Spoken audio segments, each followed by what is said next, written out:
حضور علیہ السلام نے صحابہ کی دعوت کی اور صحابہ حضور کے گھر آئے. حضور کے گھر کھانے کے لیے بلایا جائے پھر کون نہیں آئے گا. اب جن کو کھانا مل گیا تو وہ کھانا کھا کے تو بیٹھ گئے، اور جو باہر تھے وہ انتظار کر رہے کہ اندر والے لوگ فارغ ہوں اور ہمیں موقع ملے حضور کے گھر جا کے کھانا کھانے کا. تو اندر والے بیٹھ کے باتیں کرنے لگے. حضور کے گھر سے اٹھنے کو جی کس کا چاہے. اب حضور علیہ السلام اس بات کا احساس کر رہے ہیں کہ اگر میں ان کو کہوں کہ میرے گھر سے اٹھ کے چلے جاؤ تو یہ بھی مناسب نہیں ہے، اور ادھر جو باہر والے لوگ ہیں ان کی اذیت کی بھی حضور علیہ السلام کو پہ وہ بھوک میں تڑپ رہے ہیں اور وہ اندر آنا چاہ رہے ہیں. تو حضور کے لیے بے چینی بن گئی. اب حضور سے حساس دل کس کا ہو سکتا ہے. اب اللہ تعالیٰ فرماتا ہے ایمان والو، جب نبی کے گھر کھانا کھانے کے لیے آیا کرو تو اٹھ کے چلے جایا کرو. میرا نبی تم سے حیا کرتا ہے، تم سے نہیں کہتا، لہذا تم خود خیال کرو. اور میرا نبی تمہیں نہیں کہے گا اپنی دہلیز سے اٹھنے کو. تو نبی علیہ السلام تم سے حیا کرتے ہیں اور اللہ تعالیٰ حق کہنے میں حیا نہیں کرتا، لہٰذا جب کھانا کھا لیا کرو تو اٹھ کے چلے جایا کرو.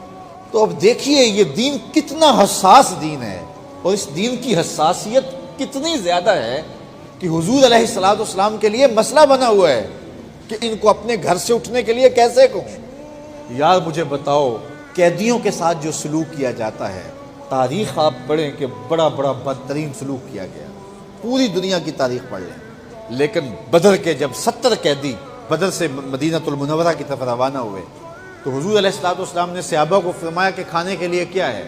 تو زمانے کے اندر جو ہے وہ آٹا بہت مہنگا تھا اور روٹی آسانی سے نہیں ملتی تھی، وہ زیادہ کھجوروں پہ گزر اوقات کر لیتے تھے.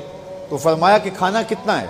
انہوں نے کہا کہ حضور کھانا اتنا ہے کہ صرف 60-70 لوگ جو ہیں وہ کھانا کھا سکتے ہیں.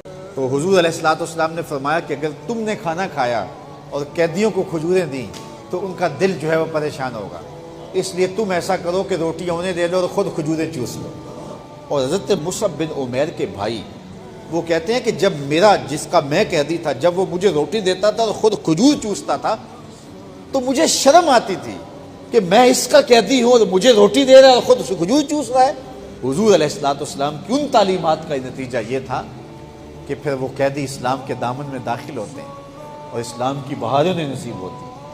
تو ہمیں تو یہ دین دیا گیا ہے ایک دوسرے کی دلجوئی کا، ایک دوسرے کو راحت پہنچانے کا. اور اگر ہم یہ اصول اختیار کر لیتے ہیں اور خلق خدا کو راحت پہنچانے لگ جاتے ہیں تو ہمارے اندر سے طمانیت پھوٹے گی اور ہم پرسکون زندگی گزاریں گے.